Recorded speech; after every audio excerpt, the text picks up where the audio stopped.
Hello বন্ধুরা, আসসালামু আলাইকুম। আপনাদের জন্য নিয়ে আসলাম পরিবারের অবহেলা কেন এমন হয় গল্পের দ্বিতীয় পর্ব। গল্পটি শুনে আপনাদের যদি ভালো লেগে থাকে তাহলে ইমরান অলওয়েজ অন ফায়ার চ্যানেলটাকে সাবস্ক্রাইব করে দিয়ে আমাদের পরিবারের একজন হয়ে পাশে থাকুন। আর পাশে থাকা বেল আইকনটি বাজিয়ে দিয়ে রাখুন, যাতে করে গল্প আপলোড হওয়ার সাথে আপনার কাছে নোটিফিকেশন চলে যায়। ধন্যবাদ। তো চলুন শুরু করা যাক। ভাইয়ার সাথে কথা বলে রুমে চলে আসলাম। মনোয়ার চাচা খাবার রেখে গেছেন। আমি খাবার খেয়ে শুয়ে পড়লাম। শোয়া থেকে উঠে ছাদে গেলাম। ছাদে গিয়ে এক কোণে দাঁড়িয়ে আছি। এখন প্রায় সকাল 6টা বাজে।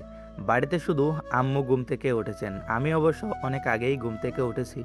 নিজের অজান্তেই গান ধরলাম। পেছন থেকে কারো গলার শব্দ শুনতে পেলাম। আমি পেছনে ফিরে তাকালাম।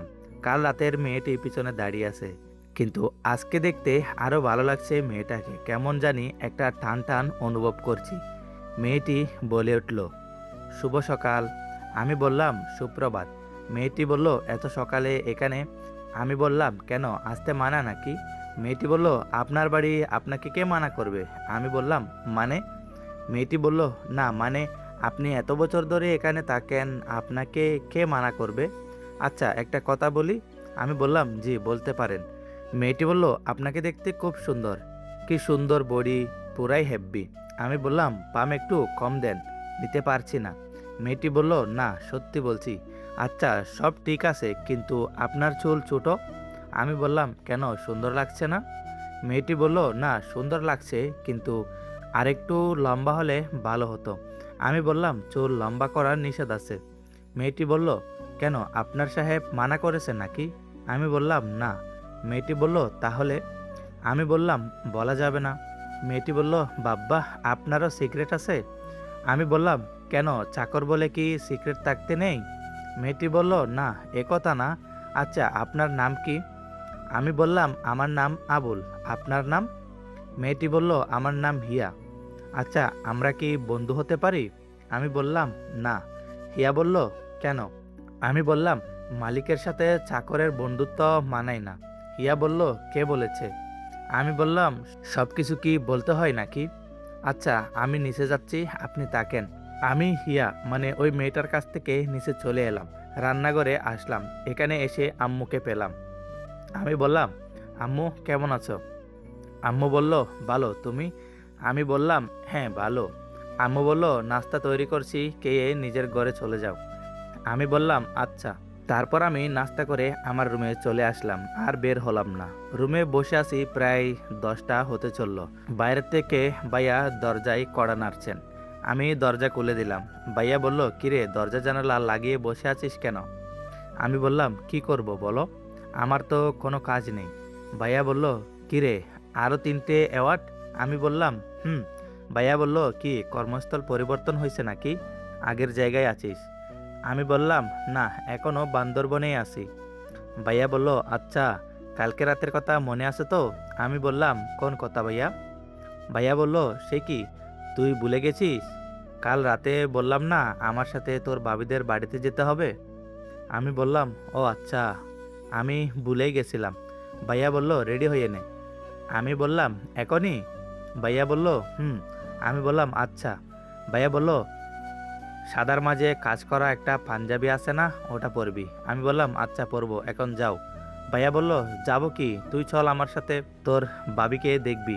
আমি বললাম, না এখন না। ভাইয়া বলল, এখন না কি, চল আমার সাথে। ভাইয়া আমার হাত ধরে টেনে নিয়ে গেলেন। ভাইয়ার রুমে নিয়ে গিয়ে ভাইয়া বললেন, দেখো কাকে নিয়ে এসেছি। ভাবি কি একটা কাজ করছিলেন। তিনি ভাইয়ার কথা শুনে তাকালেন। হিয়া আর কে যেন একজন মেয়ে, সেও তাকালো। হিয়া বলল, কি খবর, আপনি তো এ ঘরের দিকে আসলেনই না? ভাইয়া বলল, তুমি জানো ওকে? হিয়া বলল, হুম, ইনি তো আপনাদের বাড়ির কাজের লোক, আবুল। ভাইয়ার মাথায় চক্কর লাগছে। ভাইয়া এরকম আশা করেনি। ভাইয়া বললেন, তুমি ওকে জানো কিভাবে? হিয়া বলল, উনি আপনার বাবার বইয়ে পেছনের গেট দিয়ে প্রবেশ করার সময় ওনাকে জিজ্ঞেস করছিলাম। ভাইয়া বলল, ও। তারপর আমি নিচে এসে সবার সাথে একটু আড্ডা দিলাম। বিকেলবেলা ভাইয়ার সাথে ভাবিদের বাড়ি যাচ্ছি। আমি পেছনের সিটে বসে আছি। ভাইয়া, হিয়া আর চাচাতো বোন রিয়া বলেছিল সামনে বসতে, কিন্তু চাকরের সিট কিভাবে সামনে হয় কখনো? তাই আমারও সামনে বসা হয়নি। উদ্দেশ্য সিলেট যাব, আর 1.5 ঘন্টা সময় লাগবে পৌঁছাতে। আমি হিসাব করছিলাম আমার হাতে আর কতদিন সময় আছে, কারণ আমি ছুটি নিয়েছিলাম 5 দিনের। এসব হিসাব করার মধ্যে হিয়া বলল, আবুল, ইমরানকে? এই কথা বলতেই সবাই আমার দিকে তাকালো। আমি অপ্রস্তুত অবস্থায় বললাম, আমাকে কিছু বলছেন? হিয়া বলল, হ্যাঁ, আপনি ওই দিন বললেন না ইমরান নামক একটা ছেলের বাড়ি, কিন্তু আমার জানা মতে দোলাবাইদের বাড়িতে এ নামে কেউ নেই, তাই জিজ্ঞেস করলাম। ভাইয়া এবং রিয়া আমার উত্তরের জন্য বেশ আগ্রহ দেখাচ্ছে।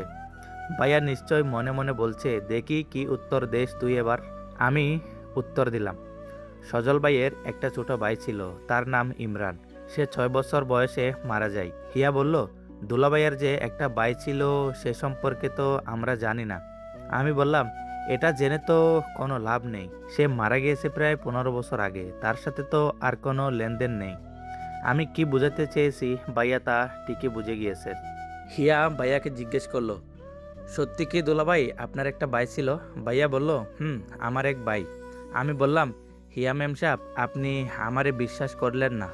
হিয়া বলল, আরে। আমি বললাম, ম্যাম সাহেব, আপনার সাথে কথা নাই। রিয়া বলল, আবুল ভাই তুমি কিন্তু জিনিয়াস। আমি বললাম, জিনিয়াস মানে কি গো আফা? হিয়া বলল, তুমি জিনিয়াস মানে বুঝো না? কতটুকু পড়ালেখা করেছো? আমি বললাম, ক্লাস 8 পর্যন্ত। হিয়া বলল, ক্লাস 8 পর্যন্ত পড়েও তুমি জিনিয়াস অর্থ জানো না? আমি বললাম, সব আমি আমার পোড়া কপালের সাথে মিশাইয়া খাইয়া ফেলছি। রিয়া বলল, আবুল ভাই আর ডং কইরো না তো। আমি বললাম, আফামনি, আমি আর কিছু কমু না। আমি চুপ হয়ে গেলাম, কিন্তু আল্লাহ মেয়েদের একটা মুখ দিয়েছেন যা বন্ধ হবার নামই নেয় না। সারা রাস্তায় তারা কথা বলেই গেল।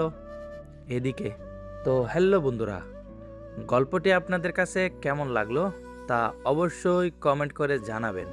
আর গল্পটি যদি ভালো লেগে থাকে চ্যানেলটা তো অবশ্যই সাবস্ক্রাইব করে দিবেন, আর পাশে থাকা বেল আইকনটি বাজিয়ে দিবেন। আর আপনারা কী ধরনের গল্প শুনতে চান তা অবশ্যই কমেন্টে লিখে যাবেন। আমি সেই রকম গল্প নিয়ে আসার চেষ্টা করব। ধন্যবাদ।